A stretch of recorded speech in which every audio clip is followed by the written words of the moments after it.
I'm a happier person than what I ever was. And I don't know whether you contribute that to the transition or to the medications.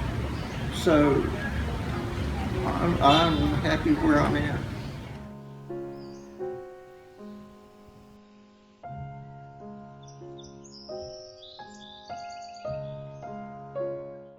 Rachael Geishan is a North Carolina native from the port city of Wilmington. She is 76 years old, the parent to 5 grown children, and grandparent to 3. She is a veteran of the Air Force and active in her community. But these things are not often what comes up when people talk of Rachael. That is because most conversations about Rachael revolve around the fact that she is a transgender woman.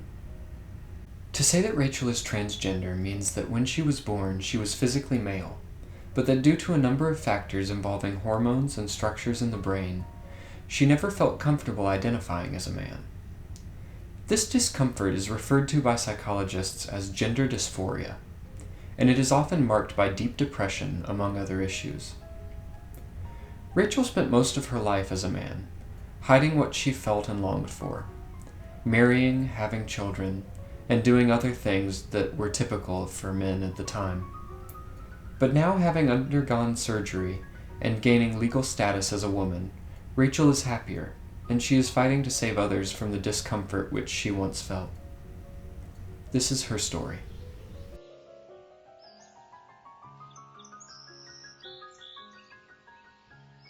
Well, I didn't have the, quote, big surgery, okay? Yeah. I had what's called an orchiectomy. Okay, the orchiectomy was just like castrating a bull, basically. That's all I had, which was legal in North Carolina. It's the expense. Okay. I could have insurance pay for that, but at the time, no insurance company back 10 years ago was paying for any surgeries. And when you think about it, doing the vaginoplasty and all that, that's almost $50,000 or more. So and I was a poorer person back then, so I did it the least expensive way that was legalized. So that's why. Okay. After that, things just went really good. I was on hormones up until last year, and because the doctor said that at my age, taking the estrogen was not going to do me any good, so we just stopped that. It was a gradual thing. You start seeing a little bit in the face, and after the laser hair removal, you can see you can have hardly any hair on my arm. And the legs was the same thing, the chest the same thing. But I really didn't get the major effects like a lot of the girls do when they take the higher dosage of estrogen and everything. So it was a gradual thing because I had to increase my dosage over the years. And so finally, now that we're off of it, that's it, So there's been slight body changes, but that's not that much for me personally. You are who you are when you were born. You are. How many of y'all knew as early as 7 or 8 years old you were a little bit different? Look at that, all of you. All of us did. I knew at 7 years old, but I couldn't talk to anybody. I couldn't talk because the 1950s, it was taboo to talk about sex. Seriously. So y'all go out, put your flag out there, carry the flag, and push on for bigger and better things. I celebrated her birthday with her, and balloons and just little things. It wasn't a party, it was just something that I did. And then Christmas, I cooked dinner and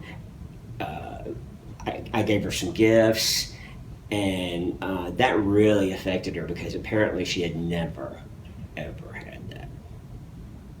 I'm not sure if it was since the divorce or even before that. I don't think her family was all that well off when she was young, but I'm not quite sure. She doesn't talk about that too much. But she just said she had never had that. She was very overwhelmed. So I try to do things on the holidays, and occasionally we'll go out to eat, go walk around the park, but it's not like every day.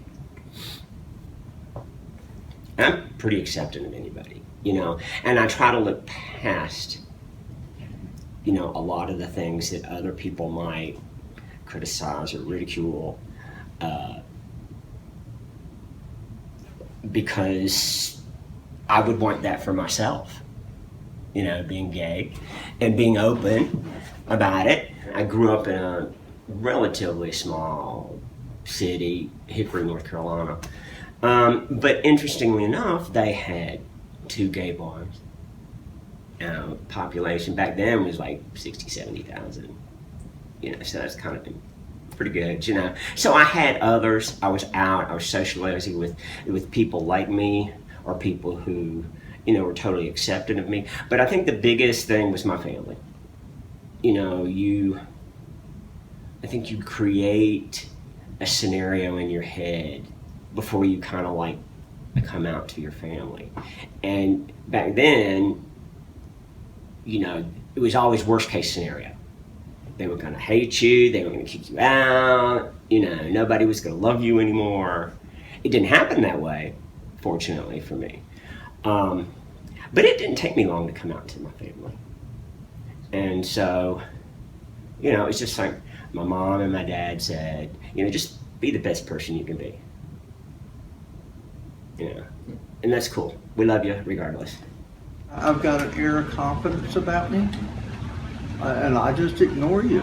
I walk right by, and again, it's funny to watch some people's friends, and they go like this, they walk by, and they look at you funny. But I am who I am, and I'm gonna be who I am, and when you have confidence in yourself to be who you are, life is so much easier. And I have, just like walking in here, if this had been 10 years ago, I would have been like this, or gone over to the library to look up, try to find something about transgender issues.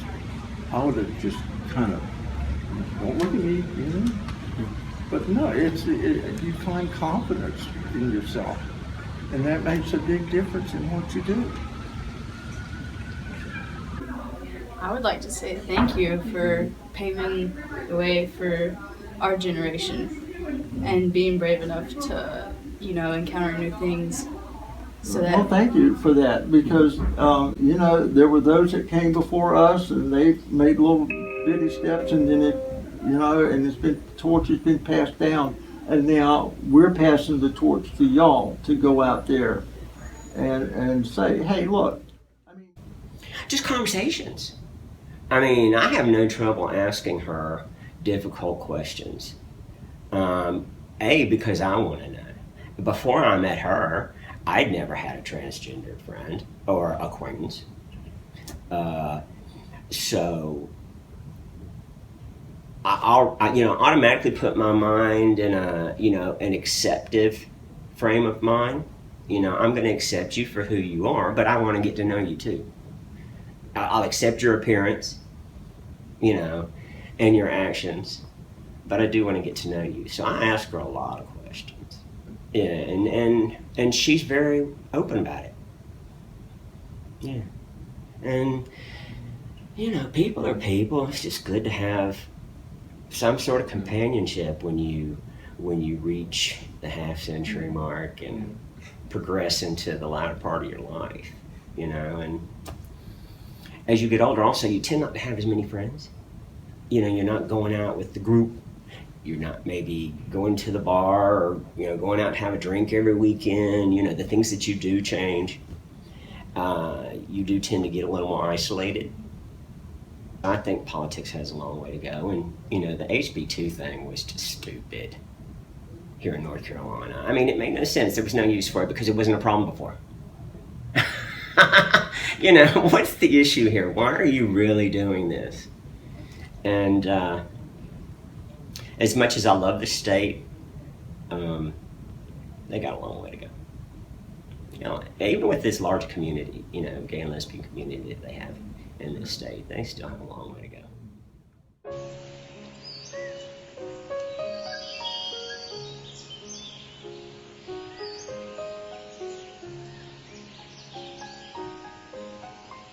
When folks come out, they have to be emotionally in a place where they can deal with the loss that could potentially come. And I think that that's really hard, especially when we're talking about, 13, 14, 15-year-old kids, who are coming out and they're losing everything. Same thing with 18, 19, 20-year-old kids where, these are extremely formative years. And when we're looking at identity development, this is like the place for identity development is in this time span. And so when you're looking at that, and then you're also asking them to be emotionally stable and strong enough to be able to handle losing everything they've grown up with for the past 18 or 19 years. That's for a lot of students, that's a really hard decision to make, like what's more important to me.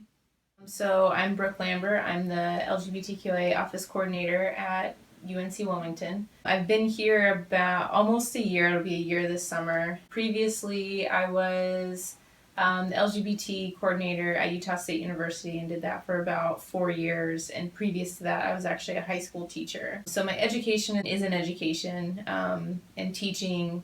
And when I started teaching high school, I realized that my queer identity came into play a lot more in my professional life than I thought it was going to. And so I went back to school to get my master's degree. And when I did that, kind of developed different programs to help students going through higher education and really to enter the workforce and what their queer identity might look like once they leave the university and what impacts that might have on their career. I'm not sure she's 100% comfortable yet, and I think that has to do more with family, unacceptance. The majority of her family is like that, and I think that tends to kind of flow over into her everyday life, maybe a little depression. A lot of it stems from acceptance, family support, friend support. I think there's a lot of fear still with coming out and losing the people that you're close to. And what we find with the research that's been going on is that the more supportive that a person's network is or social support is, the less likely they are to experience mental health issues or depression and risk-taking behaviors and things like that. So what we're really finding out is that when youth come out, if they're in a supportive environment, they're just as likely as their non-LGBT peers to be happy and successful and healthy and to live fulfilling lives. Where we see that change is when LGBT folks, youth come out and they're not supported. And so what we really try and talk about is, ways to be supportive and why it's important to be supportive when that individual is coming out. I think the best way to really understand that is kind of looking through the lens of somebody that is coming out and kind of understanding that as an individual comes out, they could legitimately lose the most important people in their life. And so, when you're talking about college students in particular, not only are you talking about support, emotional support, we're also talking about financial support. And we're talking about, when I have a bad day, who am I gonna call? My mom? Well, if I come out, my mom and I aren't speaking, who am I gonna call? Right? So,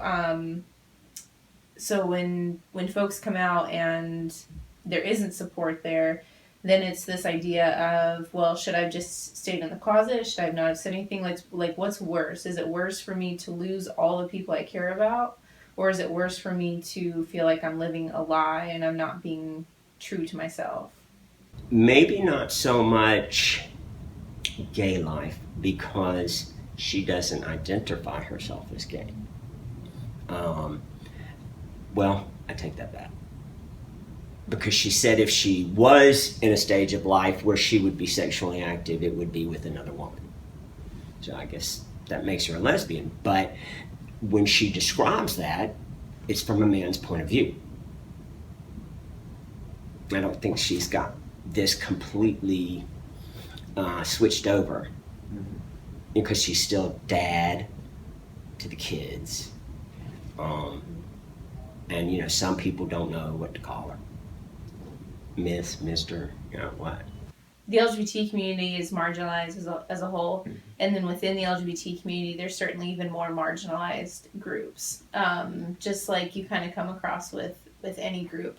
But I hope what we're moving towards is being a supportive place for all sorts of intersections, right? So we all have different intersecting identities, and being able to explore what that looks like and not have to choose one over the other, I think is really important. And I think that kind of goes back to having role models with those intersecting identities, and us being able to see those role models, and those role models being visible, and looking to see what those intersections look like and what that means.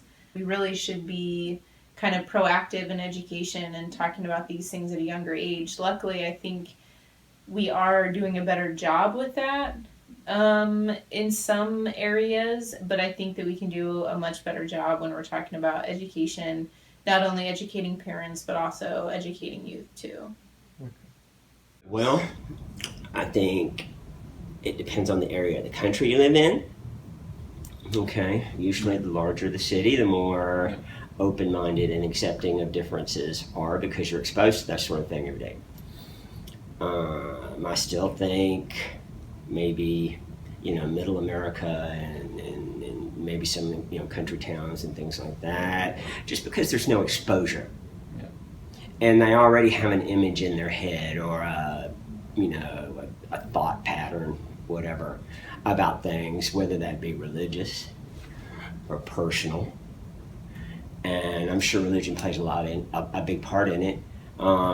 Since I moved moved back to North Carolina, I really see it, because I've lived in big cities, you know, since I left home. But then you meet people who have come from smaller areas, and you automatically see even their hang-ups.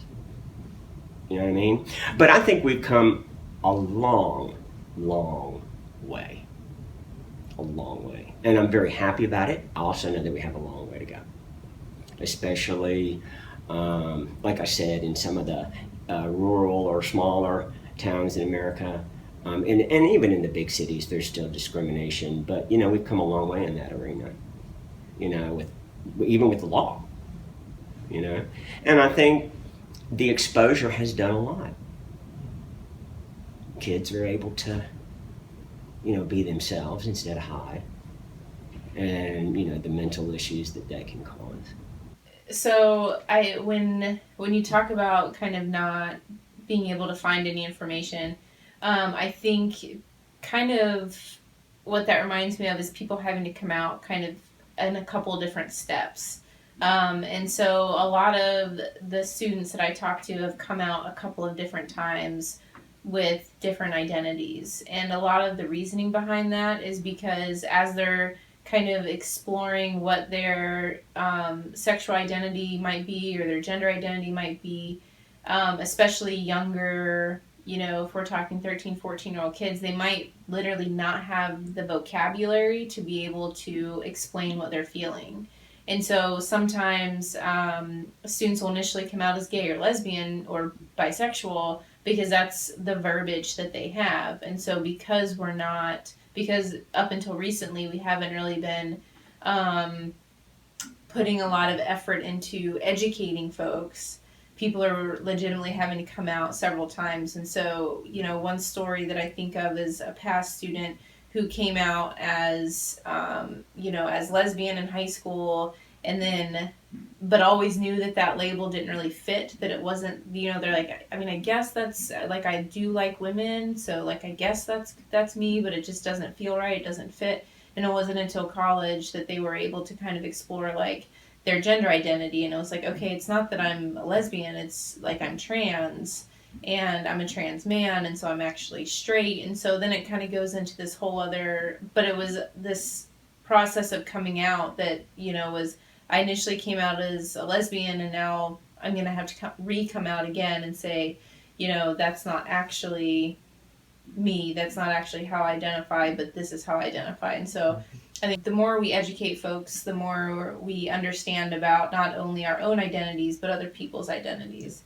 And so understanding that somebody's gender is completely different and separate from somebody's sexual orientation, those things are two completely separate things, as well as gender expression is completely different.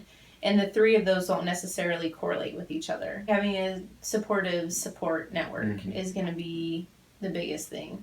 Making sure that you have people in place that are supportive of you and supportive of what you're doing and can help you out, and whatever that looks like kind of throughout the process is hands down going to be the most, in my opinion, is going to be the most important thing. I don't have a very good system of support, and that's my fault. I don't have a very good system of support, and that's my fault. And that's my fault.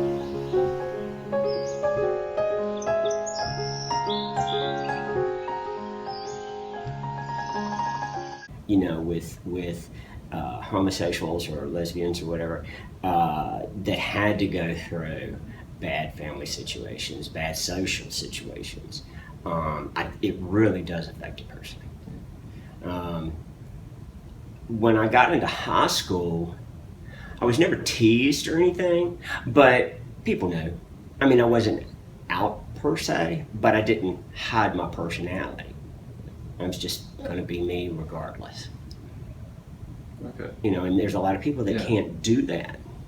And I think it affects them pretty deeply and sometimes can be a lifelong thing. My oldest, she's 51, and she and my one son, who's 41 years, he's 10 years younger than she is. They didn't want me to do this. They didn't want me to do the newspaper article and all that. And so they're still trying to get my oldest daughter to understand. I sent her a copy of my bio that I have, and I found out that she hated that. She threw it in the trash. She didn't read it or anything. And then, so she's still not talking to me. And then the one son that's 41, I sent him a text the other day and I said, what can we do to try to mend the fences? And he's never answered back. The other son is, we do things maybe once a week, like go out to dinner, but not really associate very well. And since I think about the last time I saw you, I have found the one daughter that had been, quote, missing in action. And we've been doing a lot of things together, which is really nice, and she supports me all the way. And then the youngest daughter, who's a therapist at a major practice here in Wilmington, she won't have anything to do with me, which is crazy, because she's mad at the old me. She's so mad at the old me that she won't try to learn the new me. I have a grown daughter that works for a major medical practice here. She will not talk to me. She has her MSW. She will not talk to me. She doesn't like she won't try to cross the street. She doesn't like the old me, what she knew before I transitioned, so she just won't talk to me. But she has her MSW right out of the school here. So that's why I say be kind to you, find other friends. It hurts her very much that her children are not as accepting as she would like them to be. Some are actually, refuse to have anything to do with her. She tries, she reaches out, and she may know she's going to get either no response or a negative response. She still tries to reach out. And she just found, I forgot her name already, her daughter, one of her daughters, and who was just really happy to reconnect. And one of her sons is kind of on the fence, but they do, I think they get together weekly or every other week, for a lunch or a dinner. you know.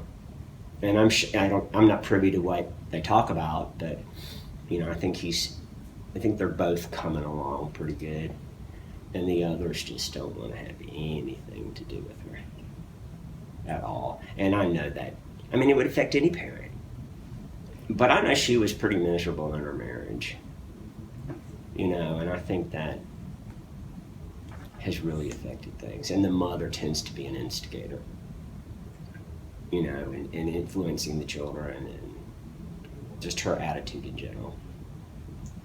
Yeah. I think that's probably her roughest spot. Yeah. I went a long time and did not see him because I had some problems. Because at one point, the dad stuff was going on and the whole family. I had Henrietta's sister on one side and Francie and all of them and my brothers and oh yeah, it does hurt him. Like they don't understand. Like his name might be Rachael and he might be a woman, but he is the same dork. I mean, he is the biggest dork I've ever met and he's still the same. He's still dad in there. He just has a very different outward, but it's still him. Like it's so hard to call him Rachael because he is the same fool that he's always been, you know, like. So if they would get over what other people think, I think, but they're not ever, they worry too much about what people think of them. And you have to admit, having Rachael with you is quite a thing. He's 6'4". There's not a lot of 6'4" men, more or less women, you know, so I've called him Rudy my whole life. I just always have. And I try very hard in public to Rachael him. He laughs more. He's more willing to do things, which is weird. Like, we didn't grow up doing outdoor things. I wish we had, but we didn't. And I like to go hike in the state park. And that's something typically he would have never done. And he's like, sure, I'll do it. And he does things I won't do. He goes on cruises and like has friends and like he actually has a life. He was Kathy, the woman that he married, our stepmother. We didn't have we had a good life, but she was very abusive. So, and he was under that. Like he was just as abused as us in a different way, like a mental way. I mean, he had to face a lot, and he was not a brave man. I did not see my father as a brave man growing up. We were very abused, very physically abused. And he never stuck up for us. And we would tell him, I remember being in high school or junior high saying, you got to get us out of here. Like, you got to leave this lady or we're going to do something. And of course we never did because we were scared of her. But like, he couldn't do it. He didn't have that in him. Like, he didn't. And now he's brave everywhere. You know, like, he's pretty awesome, you know? I couldn't do what he did. I worry about her mental state a lot as far as the transgender thing goes. I still see a lot of her male personality. A lot. Either from point of view or physical actions. She has not transitioned fully. I think that in ways may affect her a lot. You know, that she is not, I guess, a full woman. I don't know. Do you feel like if you had grown up somewhere else, you might have transitioned earlier? If I'd been in a bigger metropolitan city, more than likely, I think it would have, or in a city that was more accommodating for the LGBT community, I more likely would have. but with the constraints of society here, it just made it a horrible place to try to do it. Well, because he couldn't do it here because when he did, I mean, it was crazy. Like my aunt was going crazy. People were like gossiping everywhere. And he needed to go away. Yeah. He wasn't going to be able to figure out who he was if he stayed here because it would have just been drama. And I mean, he had to move away from his hometown, everything he knew, to a strange place to do something that was already hard if you're surrounded by people you love, but he was alone. Like, that's a lot. I screwed up my transition big time. It was, I would like to have done it better. I didn't think it through very well. Oh yeah, I mean, there's a lot of things I could have done it a lot different if I could have. But due to the situation at the time, it caused me to just rush through it and go for the gusto, so to speak. And I didn't have time to put a game plan in there. I could have planned it better. I would have been able to socialize, find out, meet other people. It was just that whole, being involved with the community, but you couldn't do it here. Yeah, it was just,